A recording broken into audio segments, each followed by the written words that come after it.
Hello friend, welcome to my YouTube channel. तो आज हम लोग बात करने वाले हैं मैग्नेटिक बैलेंस टेस्ट के ऊपर।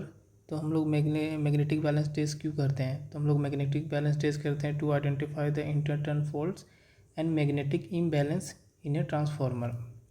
सो बेसिकली हम लोग को क्या है, जैसे मान लो ये हमारा प्राइमरी वाइंडिंग रहता है, this is primary winding and this is secondary winding. So हम लोग मैग्नेटिक बैलेंस टेस्ट में क्या करते हैं, हम लोग दो फेज़ में वोल्टेज इंजेक्ट करते हैं एंड उसको हम लोग बाकी फेज़ दूसरे फेजेस में वोल्टेज को मेजर करते हैं। एंड ये जो मेजर वोल्टेज है वो हमेशा क्या होना चाहिए, सम इक्वल होना चाहिए इंजेक्टेड वोल्टेज का। सो अगर हम लोग बी सपोज फर्स्ट है, अगर हम लोग आर और वाई के बीच में वोल्टेज इंजेक्ट करते हैं और हम लोग मेजर करेंगे वोल्टेज वाई एंड बी के बीच में एंड बी एंड आर के बीच में, तो ये दो वोल्टेज होना चाहिए, दोनों का सम कितना होना चाहिए, आर एंड वाई के बीच में होना चाहिए। सेम हम लोग ये फर्स्ट हम लोग करेंगे। सेकेंड हम लोग करेंगे वोल्टेज इंजेक्ट करेंगे बी एंड वाई के बीच में, फिर हम लोग वोल्टेज मेजर करेंगे बी एंड आर के बीच में एंड आर एंड वाई के बीच में वोल्टेज मेजर करेंगे। तो ये दोनों का जो सम होना चाहिए ये इक्वल होना चाहिए अप्लाइड वोल्टेज के। एंड सेम हम लोग फिर थर्ड टाइम मेजर करेंगे बी एंड आर के बीच में वोल्टेज इंजेक्ट करेंगे एंड हम लोग फिर R and Y and B के बीच में वोल्टेज मेजर करेंगे, और ये दोनों का जो सम होना चाहिए वो अगेन इंजेक्टेड वोल्टेज का इक्वल होना चाहिए। So this is the basic principle of magnetic balance test. So test procedure क्या है? So the test shall be conducted on H V on L V side. तो हम लोग एच वी या L V side दोनों साइड भी test कर सकते हैं।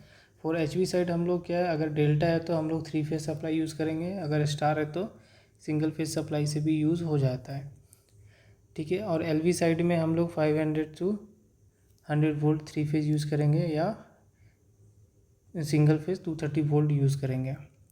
एंड हमारा जो टैप होना चाहिए वो हमारा टैप क्या है, नॉर्मल पोजीशन पे होना चाहिए। तो फर्स्ट क्या करेंगे, apply single phase between any one of the phase. अगर आपका स्टार वाइंडिंग है तो आप कोई भी एक फेज़ में सिंगल फेज वोल्टेज इंजेक्ट कर लो। सपोज वाई एंड एन के बीच में सिंगल फेज वोल्टेज इंजेक्ट करेंगे। Measure the voltage of other phases with respect to the neutral. फिर हम लोग वाई एन एन का बीच में एंड बी एन एन के बीच में वोल्टेज मेजर करेंगे। Repeat the test 1 and 3 for given supply for the LV winding. Same हम लोग क्या करेंगे, फिर LV वाइंडिंग के लिए भी मेजर करेंगे R N Y N and B N के बीच में वोल्टेज मेजर करेंगे। Single phase current magnetising current shall also be measured while performing this test. तो हम लोग मैग्नेटाइजिंग करंट भी इस टेस्ट में लेंगे। हम लोग मैग्नेटाइजिंग करंट भी लेंगे कि हमारा जो ट्रांसफार्मर है कितना मैग्नेटाइजिंग करंट ड्रॉ कर रहा है। तो अगर हमारा ट्रांसफार्मर में कुछ फॉल्ट रहेगा तो वो क्या करेगा, ज़्यादा मैग्नेटाइजिंग करंट ड्रॉ करता है। ओके, सो हम लोग हम लोग क्या मेजर करते हैं। सो देखिए लेफ़्ट साइड फेज़, जैसे मान लीजिए हमारा आर फेज़ है, आर फेज़ में हम लोग 100% वोल्टेज इंजेक्ट करेंगे तो उसका 60 to 90% बी फेज़ में इंड्यूस होना चाहिए एंड 10 to 40% आपका बी फेज़ में होना चाहिए। एंड अगर हम लोग सेंट्रल लिम्स में अगर वाई फेज़ में हम लोग 100% वोल्टेज इंजेक्ट करते हैं तो आर फेज़ में 50% वोल्टेज इंड्यूस होता है एंड बी फेज़ में 50% वोल्टेज इंड्यूस होता है। सो ये बेसिक टेस्ट रिपोर्ट्स है जो हम लोग डिस्कशन करने वाले हैं। सो यहाँ पे हमारा ये जो ट्रांसफार्मर है डेल्टा है, तो हम लोग यहाँ पे 3 फेज़ सप्लाई यूज़ करेंगे।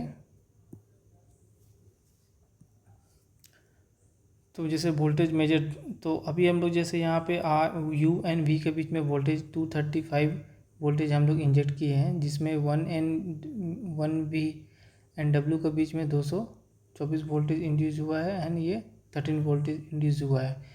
एंड मैग्नेटाइजिंग करंट 3 एम्प्स का लिया हुआ है।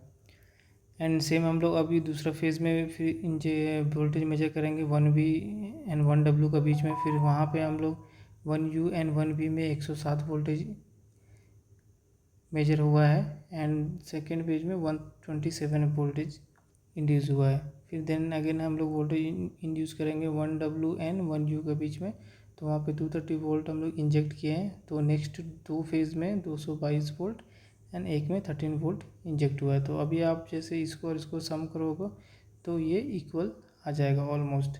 फिर आप इसको और इसको सम करोगे तो ये भी ऑलमोस्ट इक्वल आ जाएगा, एंड इसको और इसको भी आप सम करोगे तो ये भी ऑलमोस्ट आपको इक्वल मिल जाएगा। सेम आपको एलवी साइड में भी वोल्टेज मेजर करना है।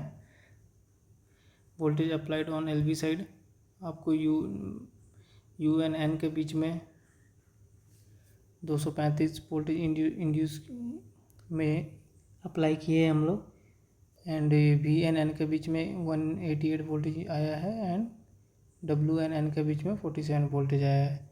सेम फिर हम लोग वी फेज़ में करेंगे एंड डब्ल्यू फेज़ में, तो उसमें भी 235 वोल्ट इंड्यूस करेंगे, तो हम लोग 116 वोल्ट यू एन एन के बीच में मिलेगा, and to W and 2N के बीच में वो 119 वोल्ट मिलेगा।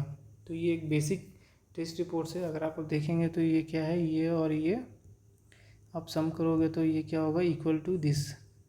ठीक है, आप इसको और इसको सम करोगे तो इक्वल टू दिस ऐसे आ जाएगा। तो ये आपको ओवरऑल अगर आपका वैल्यू सेटिस्फाई है तो आपका मेक बैलेंस टेस्ट ओके है। ठीक है, अगर हमारा ट्रांसफार्मर का मैग्नेटिक बैलेंस टेस्ट ओके नहीं रहेगा तो क्या क्या प्रॉब्लम आएगा। अगर मैग्नेटिक बैलेंस ओके नहीं है तो इंक्रीज द कोर लॉसेस, तो आपका ट्रांसफार्मर का कोर लॉसेस इंक्रीज हो सकता है। एंड अनइक्वल वोल्टेज इंडक्शन, तो आपका अगर मान लीजिए कोर ही बैलेंस नहीं है, किसी में ज़्यादा वोल्टेज इंड्यूस हो रहा है, किसी में कम वोल्टेज इंड्यूस हो रहा है, तो वहाँ पे आपको इम्बैलेंस वोल्टेज इंडक्शन देखने को मिलेगा।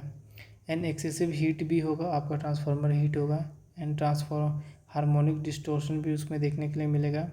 मैकेनिकल वाइब्रेशंस भी आपको फील होगा, एंड इक्वल लोड शेयरिंग भी प्रॉपर नहीं होगा due to unequal voltage induction, and आपका रिएक्टिव पावर इंक्रीज हो जाएगा, एंड कोर सैचुरेशन का भी प्रॉब्लम हो सकता है। And the magnetic balance test is conducted only on 3-phase transformer to check the imbalance, and हम लोग मैग्नेटिक बैलेंस टेस्ट हमेशा 3-phase ट्रांसफार्मर में ही करते हैं। और अभी आपको क्या इक्विपमेंट चाहिए ये टेस्ट करने के लिए, तो ये टेस्ट आप लोग खुद से भी कर सकते हैं। बस आपको मल्टीमीटर चाहिए जो कि आपको वोल्टेज मेजर करना है, एंड मिली एमीटर चाहिए जो आपको मैग्नेटाइजिंग करंट मेजर करना है। तो ये आप अपने आप भी कर सकते हो। आपको सिंगल फेज़ सप्लाई या 3-phase सप्लाई आपके पास अवेलेबल है तो ये टेस्ट आप इजीली परफॉर्म कर सकते हो साइट पे। Thank you so much.